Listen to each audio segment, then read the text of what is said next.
Hello అండి, అందరికీ నమస్తే. ప్రసాదంగా అయినా లంచ్ బాక్స్లోకైనా చాలా తక్కువ టైంలో ఈజీగా చేసుకునే లెమన్ రైస్ని చాలా సింపుల్గా ఎలా చేసుకోవాలో చూద్దాము. ముందుగా ఒక గ్లాస్కి రైస్ని ఇలా పొడి పొడిగా ఉడికించుకొని పూర్తిగా చల్లారి పెట్టుకోవాలి. ఉండలేం లేకుండా ఇలా స్పూన్తో ఒకసారి కలిపేసి పక్కన పెట్టేసుకోవాలి. దీనిలోకి పూర్తిగా చల్లారిన తర్వాత ఒక హాఫ్ టీ స్పూన్కి పసుపు, ఒక టీ స్పూన్కి ఆయిల్, టేస్ట్కి సరిపడా సాల్ట్ అన్నీ వేసుకొని కలుపుకోవాలి. ఇలా పసుపు రైస్లో కలిపినట్టయితే మంచి కలర్తో రైస్ చూడడానికి చాలా బాగుంటుంది. అన్నానికి పసుపు, ఆయిల్, సాల్ట్ బాగా పట్టేలాగా ఇలా ఒక్కసారి కలుపుకోవాలి.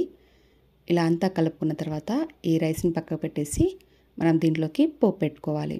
ఇప్పుడు పోపు కోసం ప్యాన్లోకి ఒక 2 నుంచి 3 టేబుల్ స్పూన్ల ఆయిల్ వేసుకొని, ఒక టీ స్పూన్కి ఆవాలు, ఒక టీ స్పూన్కి జీలకర్ర వేసుకొని అవి వేగిన తర్వాత ఒక గుప్పెడు పల్లీలు, ఒక 2 టేబుల్ స్పూన్ల మినపప్పు కూడా వేసుకొని అన్నీ బాగా వేయించుకోవాలి. ఇవన్నీ బాగా వేగిన తర్వాత ఒక 3-4 ఎండుమిర్చి, 2-3 పచ్చిమిర్చిని చిలికలుగా చించుకొని వేసుకోవాలి. పచ్చిమిర్చి పులిహోరలో వేసుకుంటే చాలా బాగుంటుంది. పచ్చిమిర్చి మంచిగా వేయించుకోవాలి.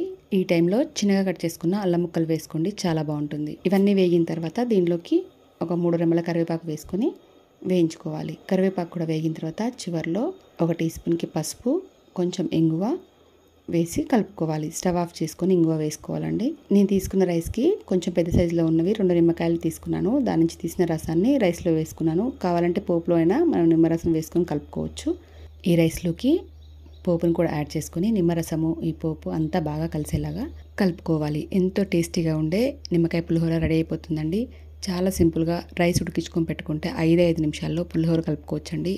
ప్రసాదంగానైనా లంచ్ బాక్స్లోకైనా చాలా తక్కువ టైంలో ఇలా చేసి పెట్టేయచ్చు. ఈ వీడియో మీకు నచ్చినట్టయితే లైక్ చేయడం మర్చిపోకండి.